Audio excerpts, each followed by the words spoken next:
everyone, welcome to Reviewia Talks. Today we're going to talk about something which has become even more relevant given the way things have changed over the last 18 months in terms of how we work. Increasingly we see that people are working with a truly global team. People are working together from various locations, various geographies. It's not that it wasn't happening earlier, but now the virtual world has started connecting more and more people from different locations within organizations to work collaboratively. And given the fact that every geography, every country has their own set of cultural sensitivities, it is important, as an individual, to be mindful of that when you're working with a global team. What kind of phrases to use, what kind of expressions to use. The same kind of statements can mean different things in different countries. Now, I will give you one example of pleasantries, right, or gifting. Now, in China or the Far Eastern countries, it is considered bad luck if you gift someone a clock or a watch, right? Because it signifies that death is imminent for that person. So one needs to be very, very careful. Maybe in an effort to encourage your team members, you might gift them and you might give them a watch or a clock. But if they are from the Far Eastern background, it wouldn't serve the purpose with which you sent the gift, right? So that's why cultural sensitivities are extremely important. What kind of phrases to use is extremely important. Like if you're somebody from a country which uses traditional UK English, the statements like to kind of accentuate end of something, we end up using terms like the fag end of the program, fag end of the movie. But when you're dealing with somebody from the US, these kind of statements can mean something completely different, right? So you should look up what those phrases mean for people in the US. So one needs to be mindful about what kind of expressions you're using, with the intent that you're using it, whether it is being served or not, right?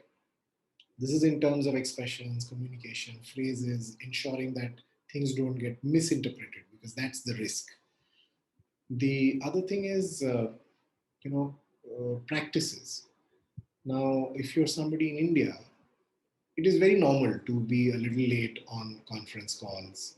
It is very normal to start your workday 5, 10, 30 minutes late, but extend your workday by 2 hours, 3 hours. Now, that is not the case with a lot of other geographies.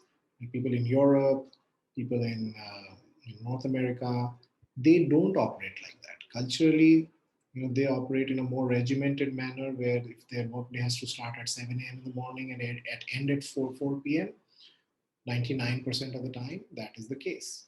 Now, if you're working with people from such geographies, you need to align, right? Similarly, if you are somebody in the US and you're working with someone in India, these are cultural sensitivities that one needs to be aware of. That I'm not saying that you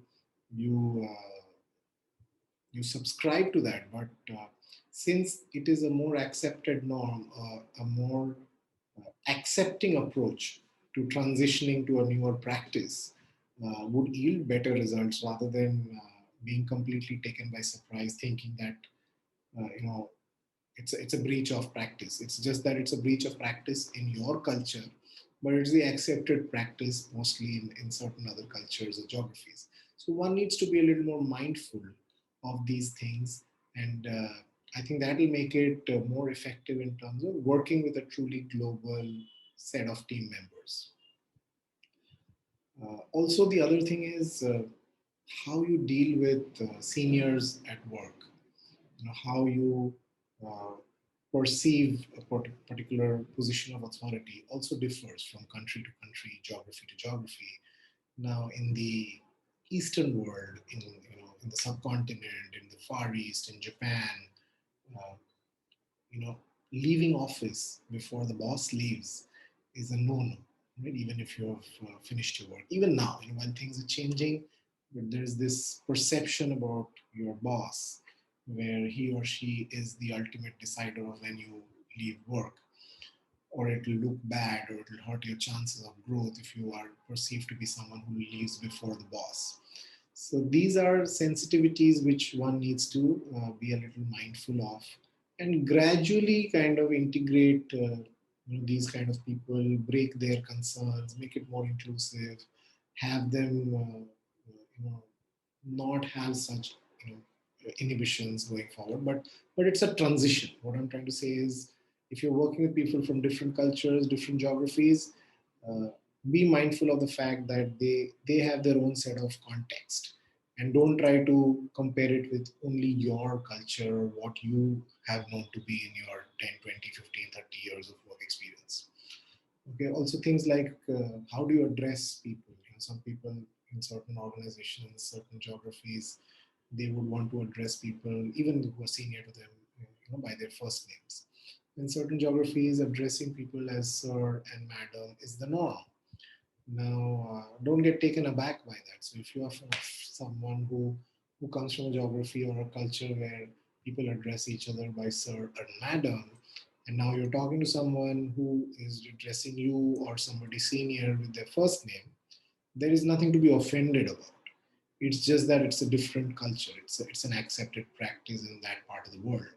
So one needs to be mindful about these little things to ensure that you're able to effectively work together. Misinterpretations all invariably cause a lot of issues, offend people, distract the team from the main goal. But if you can take care of these little things, I think it'll make it a far smoother and more enriching journey for all of you who are working together in such environments where people are collaborating across the time zones. Right? I hope these messages are going to be useful. Thank you so much.